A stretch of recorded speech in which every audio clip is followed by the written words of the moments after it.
बहुत समय पहले एक छोटे से गांव के पास एक रहस्यमयी कांच की झील थी। कहा जाता था कि झील के किनारे एक सुनहरी चिड़िया रहती है जो रात में चांद की रोशनी में चमकती थी, लेकिन उसे कोई पकड़ नहीं सकता था। लोग कहते थे कि जो कोई भी इस चिड़िया को पकड़ लेगा उसकी हर इच्छा पूरी हो जाएगी। गांव में एक लड़की रहती थी जिसका नाम परी था। वह बहुत साहसी और चतुर थी। एक दिन उसने झील पर जाकर सुनहरी चिड़िया को देखने का फैसला किया। वह रात में झील के किनारे गई। चांद की रोशनी में झील का पानी किसी शीशे की तरह चमक रहा था, और तभी उसने देखा सुनहरी चिड़िया झील के ऊपर उड़ रही थी। परी ने धीरे धीरे झील के किनारे जाकर चिड़िया से बात करने की कोशिश की। ओ सुंदर चिड़िया, क्या मैं तुम्हारे साथ दोस्ती कर सकती हूँ? चिड़िया ने परी की तरफ देखा और कहा, अगर तुम मुझसे दोस्ती करना चाहती हो, पहले 3 चुनौतियों को पूरा करना होगा।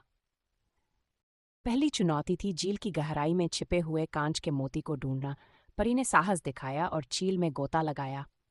झील के भीतर उसे चमकता हुआ मोती मिला, जिसे उसने बाहर लाकर चिड़िया को दिखाया।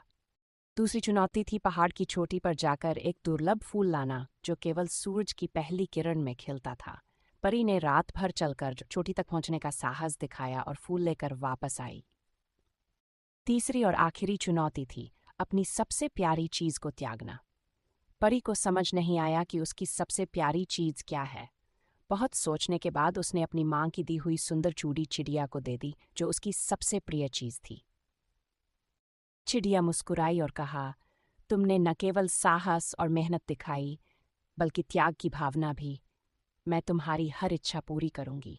परी ने चिड़िया से कहा, मैं कोई इच्छा नहीं चाहती, मैं बस चाहती हूं कि तुम हमेशा आजाद रहो और इस झील को अपनी चमक से रोशन करती रहो। चिड़िया खुश होकर झील के ऊपर गोल गोल उड़ने लगी। उस दिन के बाद झील की चमक पहले से भी ज्यादा बढ़ गई और परी गांव के लोगों के लिए प्रेरणा बन गई।